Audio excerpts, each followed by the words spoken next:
शुभ संध्या आप सभी को। आज हम लोग राज्य व्यवस्था के विषय में अध्ययन करेंगे।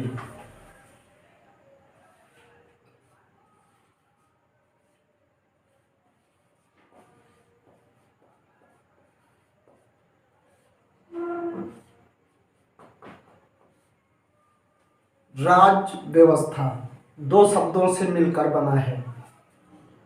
राज का अर्थ है शासक, व्यवस्था का अर्थ हुआ कि उसके द्वारा बनाई गई योजनाएं जो पूरे एक भूभाग यानी कि राज्य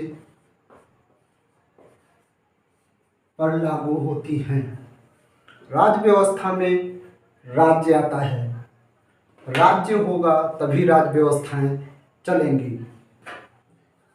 राज्य शब्द एक अमूर्त शब्द है जिसका कभी कभी लोग एक निश्चित प्रांत से भी लगाते हैं, लेकिन यहाँ राज्य शब्द विस्तृत रूप से लेंगे जिसमें प्रांत और देश में मेन अंतर होता है उसकी संप्रभुता से। जब कोई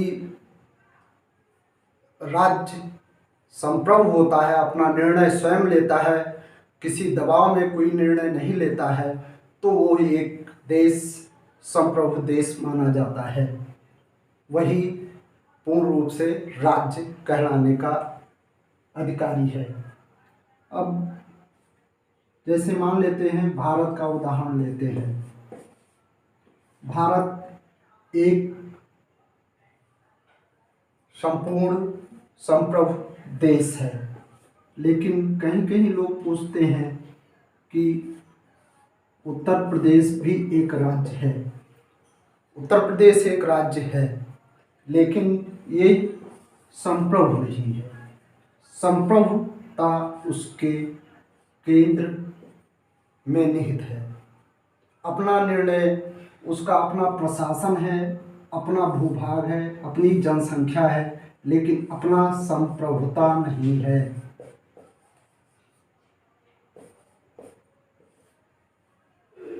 तो भारत देश और राज्य यानी कि उत्तर प्रदेश में डिफरेंस यही है।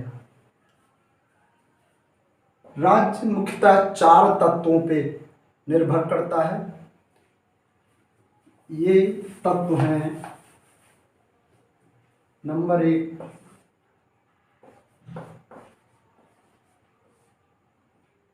भूभाग।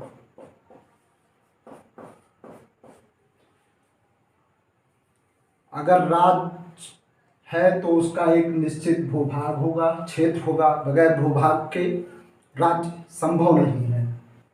अगला आता है दूसरे नंबर पे जनसंख्या।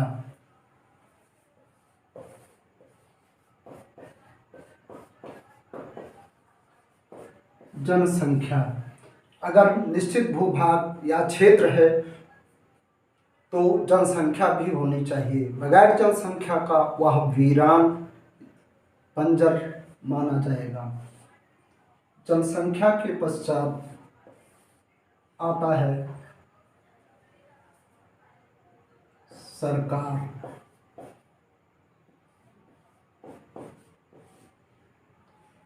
सरकार अगर जनसंख्या है तो जनसंख्या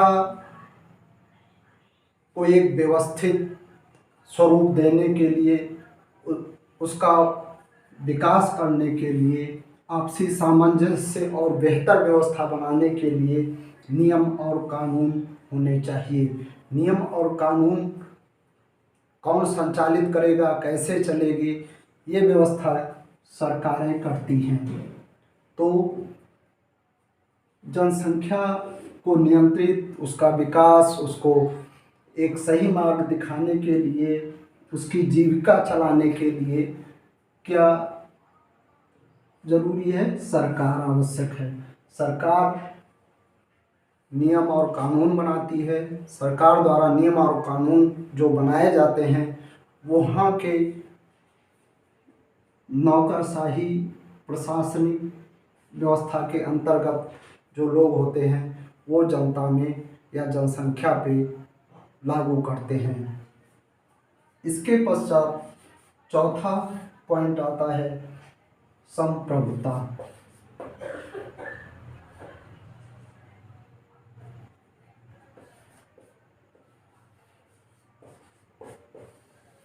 संप्रभुता जैसे अभी बताया कि भारत एक देश है जो संप्रभु है, लेकिन उसी के अंतर्गत उत्तर प्रदेश है या पश्चिम बंगाल है या बिहार है, ये सभी भारत के अंतर्गत एक राज्य के रूप में आते हैं। भारत के अंतर्गत राज्य के रूप में आते हैं, लेकिन ये राज्य कुछ चीज़ों में तो स्वतंत्र हैं, लेकिन कई चीज़ों के लिए केंद्र पर ही निर्भर होते हैं। ये देश के अलग होकर का अपना निर्णय नहीं ले सकते। अगर प्रशासनिक व्यवस्था सही है तो वहाँ एक विकसित देश का रूप लेती है। जैसे कि अस्थाई और स्थिर राजनीति,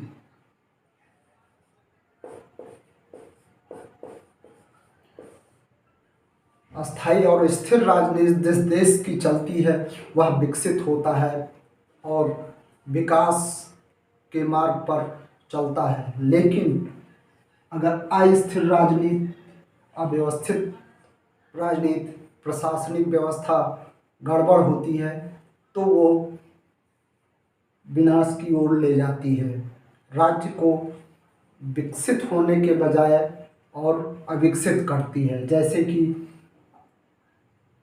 विकसित राजनीति में देखते हैं, अस्थाई राजनीति में तो विश्व में ऐसे अनेक देश हैं। कुछ उदाहरण के तौर पे ले सकते हैं, अमेरिका है, ब्रिटेन है, फ्रांस है, जर्मनी है। ये सब एक विकसित राजनीति और स्थिर राजनीतिक व्यवस्था का परिचय देते हैं। लेकिन अगर अस्थिर अव्यवस्थित राजनीति की चर्चा करें तो अफ़गानिस्तान है, पाकिस्तान है, ऐसे अपने पड़ोसी देश म्यांमार हैं, इन सब की अव्यवस्थित अस्थिर राजनीतिक व्यवस्था है, जिसके कारण ये अभी भी विकास की ओर प्रगतिशील नहीं हो पा रहे हैं।